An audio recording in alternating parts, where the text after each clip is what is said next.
Sisha utoaji wa msaada zaidi nchini Burundi ili kusaidia wimbi kubwa la familia zinazokimbia ghasia katika eneo la mashariki mwa Jamhuri ya Kidemokrasia ya Kongo DRC. Kuongezeka kwa haraka kwa idadi ya wakimbizi wanaohitaji msaada kumetia shinikizo kubwa kwenye programu za msaada wa chakula za shirika la WFP huko nchini Burundi. Taarifa zaidi na Skola Kisanga. Tangu Januari 2025, karibu watu 70,000 haswa wanawake, watoto na wazee wamekimbia mapigano nchini DRC kwenda Burundi, wakivuka mito hatari na kutembea umbali mrefu kutafuta usalama. Wengi wa wakimbizi wanaendelea kuwasili kila siku na kuongeza kile ambacho tayari kinasemekana kuwa ni wimbi kubwa zaidi nchini Burundi katika miongo kadhaa. Drajika Pajevic ni mkurugenzi msaidizi wa shirika la chakula WFP ukanda wa Afrika Mashariki. Anasema wamezidiwa na idadi kubwa ya wakimbizi wanaohitaji msaada kupita kiwango, ambapo wamelazimika kupunguza uwiano wa misaada ili kufikia watu wengi zaidi iwezekanavyo. WFP inatoa chakula kwa wakimbizi wapya wa Kongo ambao wameweka kambi kwa muda wakiwa safarini, kama kwenye shule, makanisa na viwanja vya michezo. Hata hivyo, WFP ililazimika mwezi Machi kupunguza mgao kwa wakimbizi waliopo kutoka 75% hadi 50%. Kwa sasa ina fedha tu za kuendesha shughuli za wakimbizi 120,000 hadi mwezi Juni. Bila msaada wa ziada wa kifedha, WFP italazimika kusimamisha msaada wa chakula kabisa kuanzia Julai au hata mapema zaidi, wakati idadi ya wakimbizi ikiendelea kuongezeka, wakati mzozo mashariki mwa DRC na wenyewe unaendelea kushika kasi. Ili kuhakikisha uwepo wa msaada wa kutosha, WFP na uhitaji wa haraka wa dola za Kimarekani milioni 19.8 ili kuendeleza msaada wa kutosha kwa walio hatarini zaidi hadi kufikia mwishoni mwa mwaka huu 2025. Viongozi wa Afrika Mashariki na Kusini wamewateua wanawake katika jopo la upatanishi. Katika mkutano wa Jumatatu, walikubaliana kuteua jopo la upatanishi lililoongezwa wasaidizi 5 ili kuongeza nguvu ya kusogeza mbele mchakato wa amani na kumaliza mzozo unaoendelea katika eneo hilo. Mkutano huu uliongozwa na Rais wa Kenya William Ruto na Rais wa Zimbabwe Emmerson Mnangagwa na unafuatia ule uliofanyika tarehe 17 mwezi Machi. Huu unakuja wakati waasi wa M23 wakisema kwamba wamejiondoa katika mji muhimu wa Walikale huko mashariki mwa Jamhuri ya Demokrasia ya Kongo, moja ya maeneo waliokuwa wameyadhibiti, japo bado kuna hali ya wasiwasi wa kiusalama. Tupate taarifa kamili. Baada ya mkutano huo wa EAC na SADC, Rais wa Kenya William Ruto alitoa taarifa kwamba mkutano huo umeteua wawezeshaji 5 pamoja na kupitisha ripoti kutoka mkutano wa pamoja wa mawaziri wa EAC na SADC uliofanyika Harare Machi 17, ambao unaelezea hatua ya kuelekea kukomesha vita, uhasama na kuunda kundi la ufuatiliaji ili kuhakikisha utekelezaji wa maamuzi. Jambo hilo limezua hisia mbalimbali miongoni mwa raia mashariki mwa DRC. Ile mikutano imeshakuwa ya mingi sana, hakuna msimamo fulani, tuko sawa yenye tuko mugiza, hakuna mwangaza fulani. Mikutano ishakuwa ya mingi sana, hakuna solution yenye ishakatikana. Mimi kama mama na bena furahi kisi wengine ba mama washasema banahusiana na hii vita, watatusaidia. Wakuu viongozi watusaidie, wakishachagula watu fulani waangalie mashariki mwa Kongo, kutoke mtu mmoja anaweza naye akasaidie kwa kuonyesha ukweli ya mambo. Wakuu wa nchi za EAC na SADC walirejelea maamuzi ya mkutano wa kwanza wa EAC SADC uliofanyika mnamo Februari 8, 2025 Dar es Salaam, Tanzania, kuhusu hali ya mashariki mwa DRC, ambapo wote walisisitiza hitaji la juhudi za pamoja za kurekebisha kuzorota kwa hali ya usalama mashariki mwa DRC. Hata hivyo, kiongozi wa mashirika ya kiraia Lumumba Muyesa ametoa maoni yake kuhusu suluhisho la kudumu la mzozo wa DRC.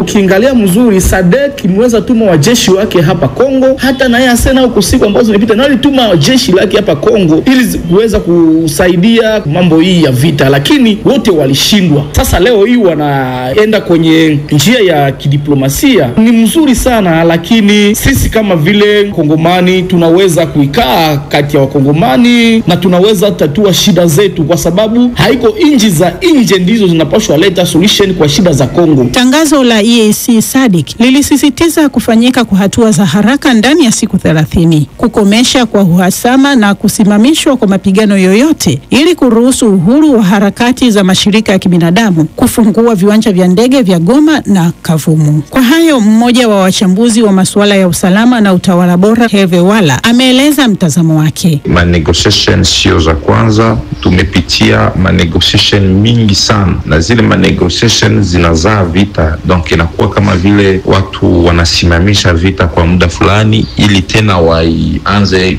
apres na warudie tena kwa negotiation, na sisi tunaomba ya kwamba hiyo negotiation ziwe ambazo zitaleta amani ya kudumu na justice. Wakati huo vyanzo kadhaa vinaripoti kwamba mapigano yaliendeshwa kati ya M23 na Wazalendo asubuhi siku ya Jumanne katika vijiji vya Shabunda na Mutakato vilivyo takribani kilomita 27 mashariki. Na mturejee kwa taarifa hii kwamba madaktari wasio na mipaka MSF wameonya kwamba hali katika jimbo la Ituri mashariki mwa Jamhuri ya Kidemokrasia ya Kongo inazidi kuwa mbaya.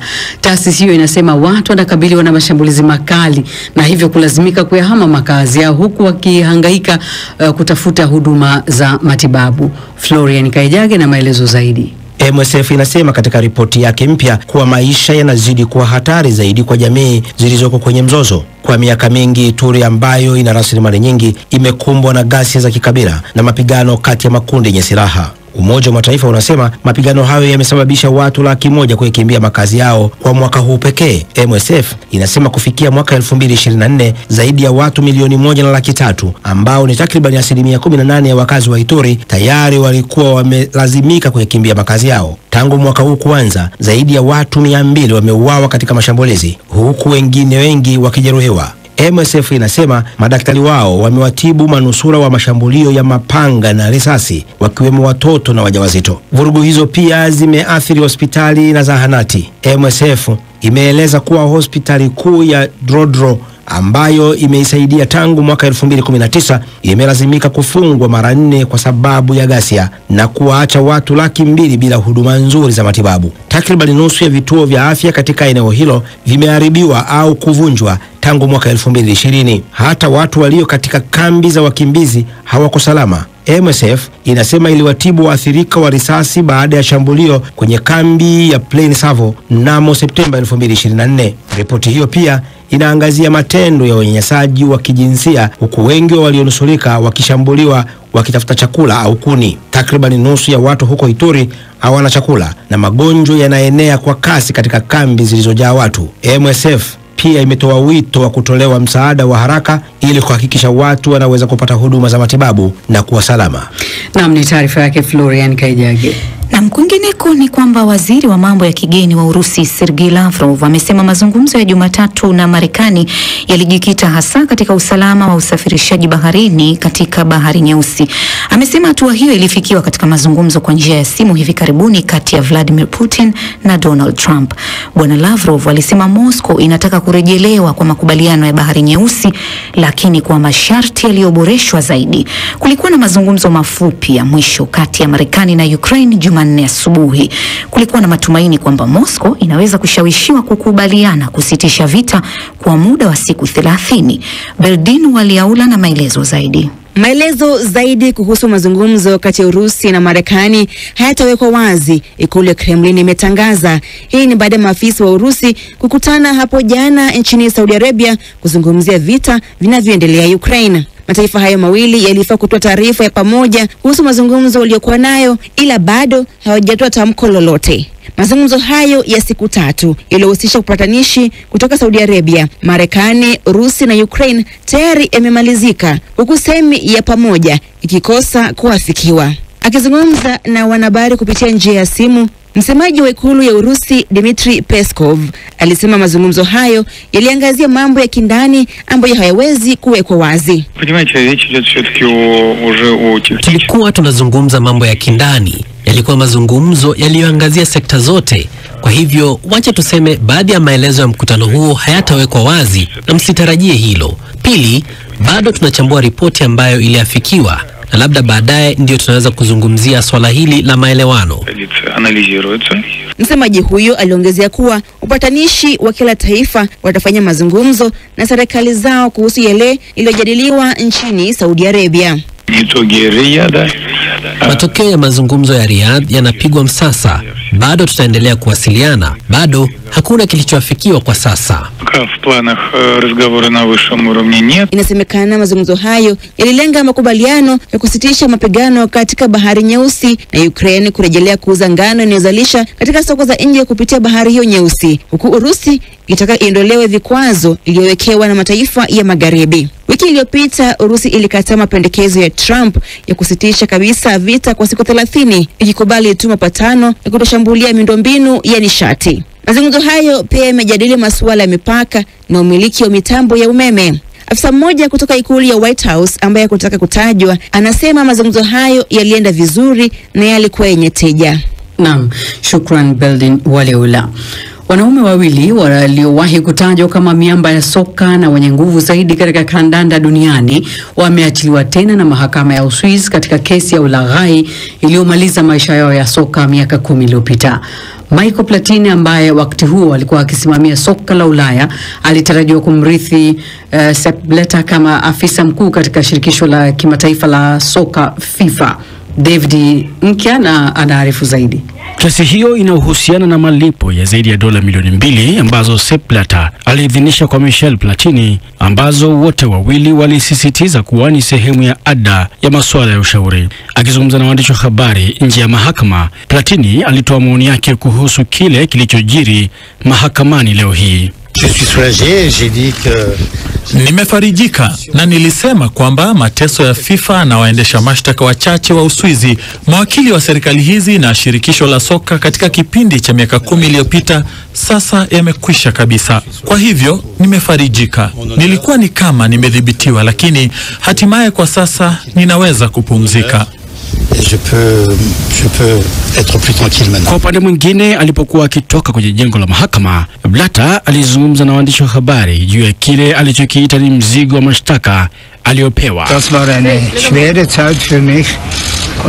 Ilikuwa wakati mgumu sana kwangu, lakini sasa hatimaye mahakama imetoa haki kwangu na familia yangu na marafiki zangu. Hili ni jambo kubwa. Nimefarijika sana. Siwezi kueleza na ninaweza kukuambia rasmi maisha yanaendelea na kuanzia sasa mambo yatakuwa rahisi zaidi.